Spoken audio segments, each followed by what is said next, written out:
أعوذ بالله من الشيطان الرجيم بسم الله الرحمن الرحيم يا أيها الناس اعبدوا ربكم الذي خلقكم والذين من قبلكم لعلكم تتقون।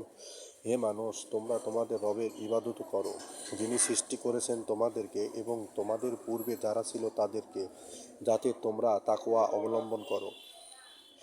الذي جعل لكم الأرض فرشا والسماء بناء وأنزل من السماء ماء فأخرج به من الثمرات رزقا لكم فلا تجعلوا لله أندادا وأنتم تعلمون। যিনি তোমাদের জন্য জমিনকে করেছেন বিছানা, আসমানকে ছাদ এবং আসমান থেকে নাজিল করেছেন বৃষ্টি, অতঃপর তার মাধ্যমে উৎপন্ন করেছেন ফল ফলাদি তোমাদের জন্য রিজিক স্বরূপ। সুতরাং তোমরা জেনে বুঝে আল্লাহর জন্য সমকক্ষ নির্ধারণ করো না।